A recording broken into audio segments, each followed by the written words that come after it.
Ouais.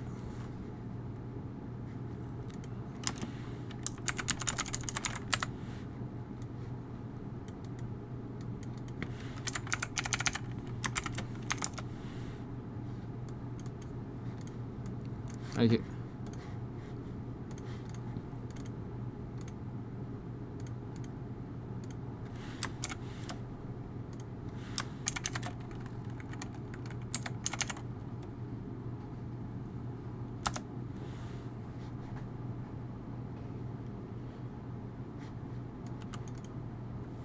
Parfait, ouais.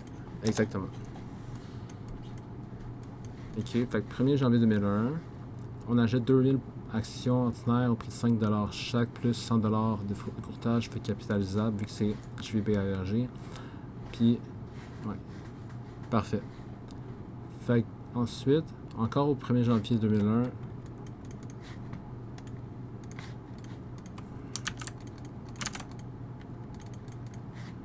obligation, valeur nominale. Ah, ok. Fait que là, dans le fond, il commence à me donner des informations pour qu'on puisse actualiser, ou du moins peut-être calculer aussi le PMT. Fait que, on va aller mettre les variables à côté. Fait que là, on a 10 obligations qui ont une valeur nominale de 1000 $. Fait que c'est quelle variable? Ouais, certainement. Fait que dans le fond, ce serait dans, selon toi, ce serait dans quel paramètre de la calculatrice financière qu'on mettrait la...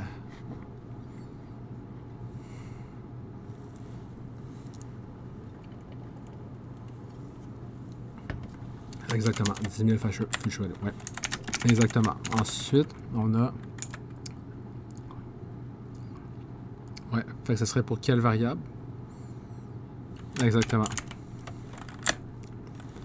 Ouais, exactement. Future value fois le taux contractuel. Fait que c'est 400. Parfait. Ça dit ils sont payables le 31 décembre. Fait qu'on va faire les extras le 31 décembre. Ouais. Fait que là, ça nous donne des informations sur la fin de la vie. Ouais. Fait que pour savoir... Fait que là, mettons, on achète le 1er janvier 2001.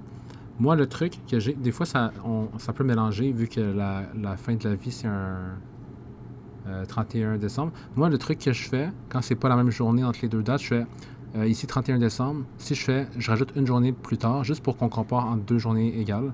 Ça va pas changer le N, dans le fond. C'est juste pour simplifier le N qu'on doit déterminer. Fait que si, mettons, OK, je l'ai acheté le 1er janvier 2001, la fin de la vie, c'est 1er janvier 2009 au lieu de 31 décembre 2008 pour simplifier, ben je fais 1er janvier 2009, 2009 moins 2001, ben ça fait 8. Ouais, parce que du point de vue de 1er janvier 2001 à 31 décembre 2008, ça peut mélanger vu que c'est pas la même date. Tu rajoutes une journée, tu rajoutes aussi 1 à l'année, pas 2008-2009. Fait que, ouais, 9 moins 1 fait 8. Fait que N8, moi c'est le truc que j'ai. Ensuite, ça dit 1er janvier 2001. Taux de rendement exigé par les investisseurs, c'est 4% sur le marché. Exactement. Fait que là, il faut faire après ça compute PV pour pouvoir... Ouais. Fait que 10 000,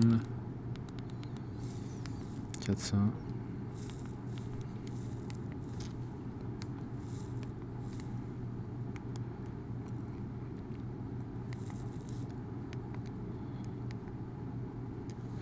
Comment le calculer sans calculatrice financière? Oui, mettons, ouais, mais ça serait plusieurs calculs.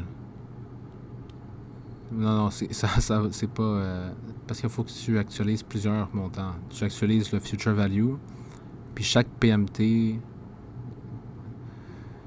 doit être actualisé avec dans le fond, tous les montants, le 10 000, tu l'actualises à 4%. Exposé par combien d'années entre aujourd'hui, puis tu l'encaisses dans 8 ans, fait que ce serait exposé par 8 que tu actualises.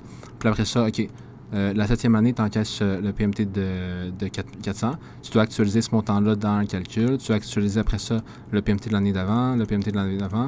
Fait que sans la calculatrice financière ou les formules Excel, que tu peux aussi, ben, en faisant les calculs manuellement, c'est bien trop long. Il faut que tu actualises chaque montant. C'est la calculatrice financière, elle fait tout ce travail-là pour toi.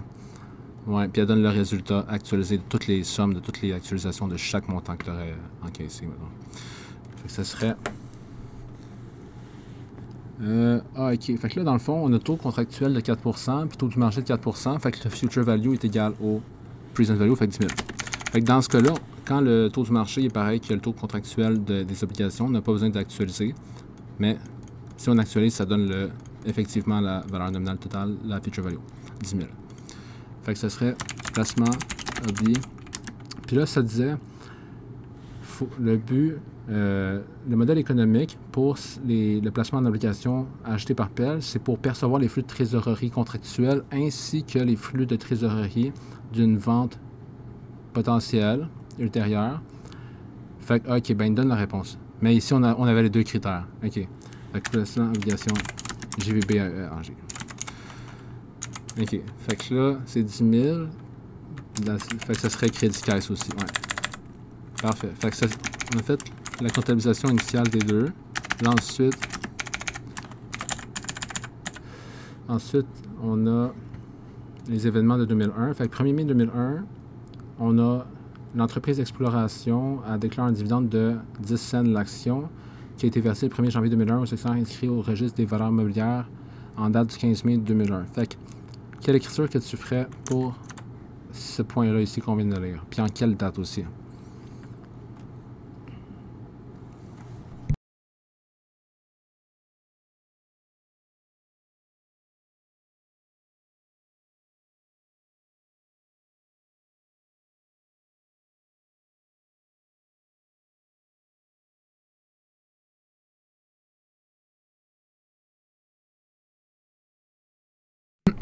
Non, c'est ça que je vais vérifier, mais non, c'est...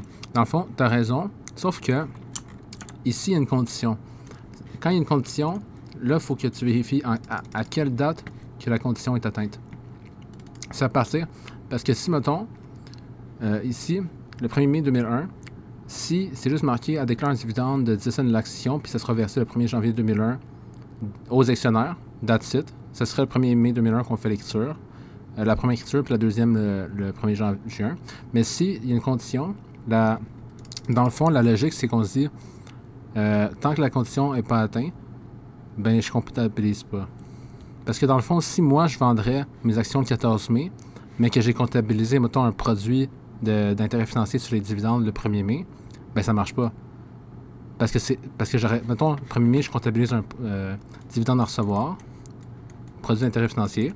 Mettons le 1er mai 2001, mettons, j'ai pas fait le calcul, mais toutes nos actions fois 10 cents, puis on mettrait le montant ici.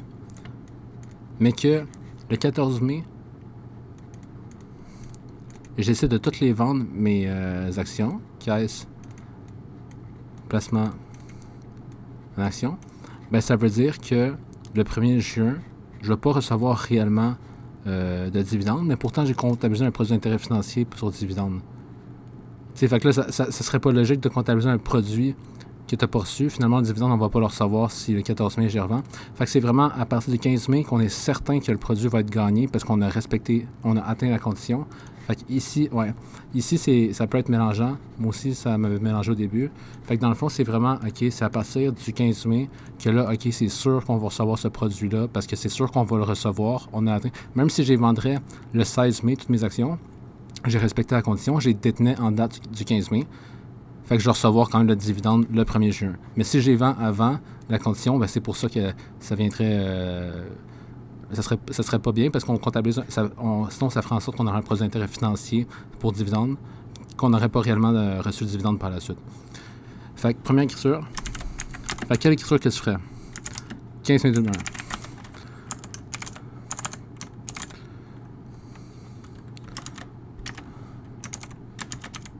Ouais, exact.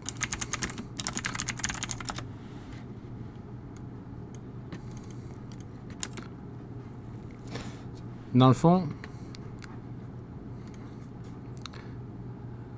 exactement. C'est un actif parce qu'ici, c'est un avantage qu'on va recevoir. C'est pas une perte d'argent ou c'est des ressources qu'on va recevoir. T'sais. C'est de l'argent. Fait que tu vas en recevoir, oui, c'est un actif. Ouais. Fait que ce serait... Dans le fond, on a acheté 2000 actions, c'est 10 cents l'action. Fait que ce serait 2000 fois 10 000 l'action. Un dividende à recevoir de 200 $, puis un produit d'intérêt financier comptabilisé à cette date-là.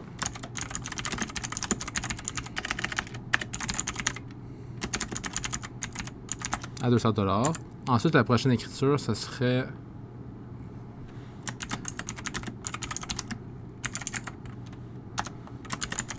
Exactement. 13.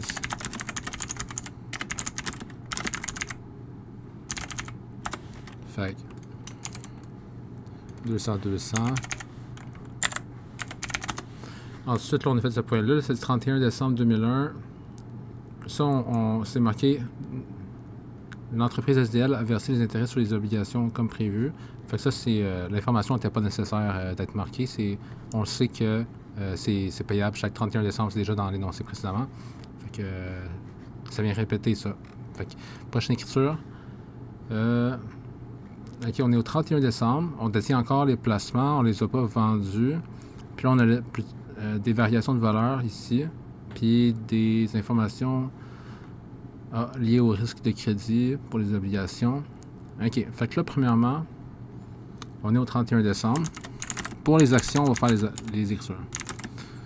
Fait que pour les actions, là, c'est des actions qui sont à la juste valeur par le biais des autres éléments du résultat global. Fait que là, je te laisse faire l'écriture.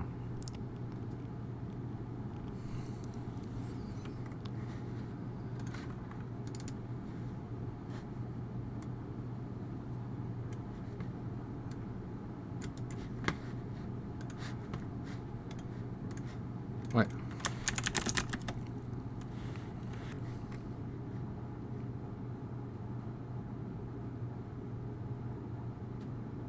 Fait que là, dans le fond, ici, c'est mélangeant parce qu'il y a plusieurs choses à faire.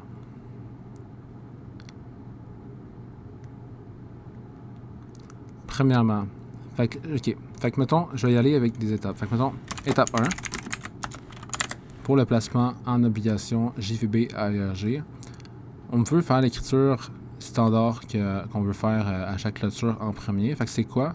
C'est que là, on reçoit un PMT. Fait que débit caisse. On reçoit un PMT de combien? Bien, on l'a calculé la variable au début, c'était PMT 400. Fait que ça, puis c'est écrit à chaque 31 décembre, on reçoit le PMT. Fait que débit caisse 400. Puis, on veut aussi, normalement, il y aurait 3 lignes pour l'écriture. On mettrait l'encaissement du PMT. On mettrait ici produit intérêt financier. Ce serait la valeur comptable fois le taux effectif. Puis là, on a une valeur comptable de 10 000 au 1er janvier avec un I de 4% par année. Fait que fois 0,04. On a 400 aussi. Puis là, normalement, on viendrait mettre au milieu, excuse-moi, placement en obligation GVB AERG pour faire balancer les débits crédits. Mais là, ici, c'est un placement en obligation qui a été émis à pair, que le taux contractuel d'encaissement de PMT, c'était le même taux que le taux du marché, le rendement exigé. Fait qu'à ce moment-là, il y a juste ces deux comptes-là dans l'écriture, vu que ça balance. Ça va toujours balancer.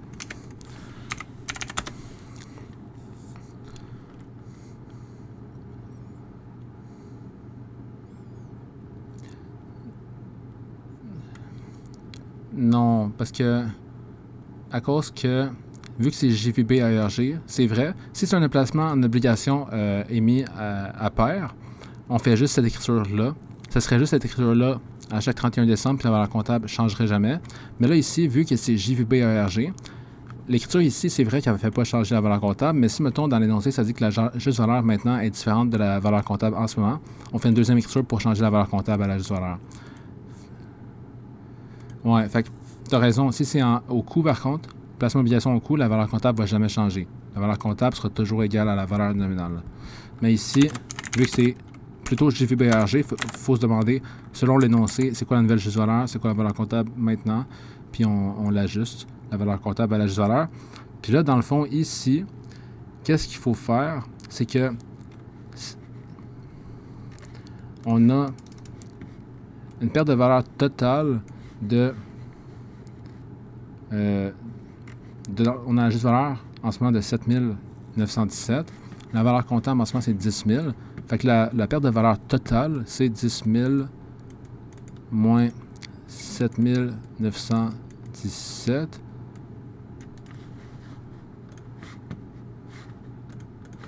« 2083, ok, parfait. Fait que ça, c'est la perte de valeur totale. Mais là, l'affaire ici, c'est que ça dit que de cette perte de valeur-là de 2083, il y en a une partie qui provient du risque de crédit rattaché aux obligations qui a augmenté de manière significative depuis le 1er janvier. Fait que selon la norme IFRS 9, si le risque de crédit a augmenté significativement depuis la comptabilisation initiale, depuis l'acquisition, ben à ce moment-là, il faut comptabiliser une dépréciation. Fait que là, quand c'est le cas, quand il y a une dépréciation à comptabiliser sur le placement à cause du risque de crédit, on comptabilise en premier la dépréciation causée par le risque de crédit.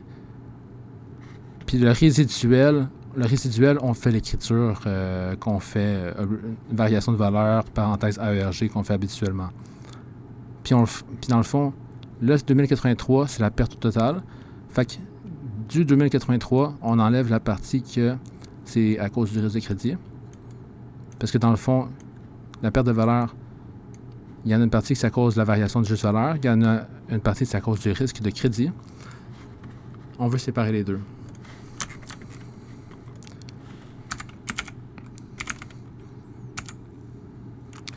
Fait que ça donne 1323. Fait que ça, 1323, on va le comptabiliser à l'étape 3 après. Fait que ça serait...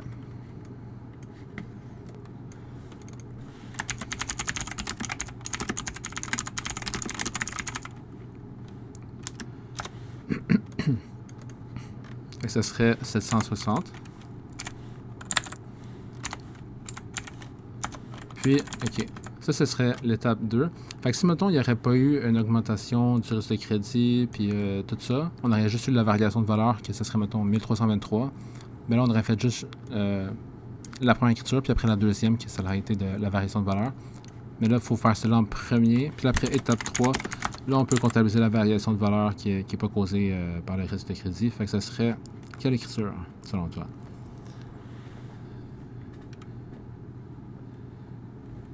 Ouais, exactement, ouais. Fait que tu maîtrises bien les écritures, c'est un très bon signe. C'est sûr que celle-là qu'on vient de faire ici, c'est plus mélangeant. C'est vraiment... ouais, mais celle-là, c'est moins fréquent que c'est questionné. En tout cas, c'est posé. Moi, je ne l'ai pas vu souvent. Mais, ouais, ce serait ça les étapes à suivre. C'est vraiment de séparer les deux puis mettre la perte de valeur pour le risque de crédit au résultat net, puis la comptabiliser en premier. Fait qu'après ça, ouais, exactement, c'est ça. Créditer l'actif.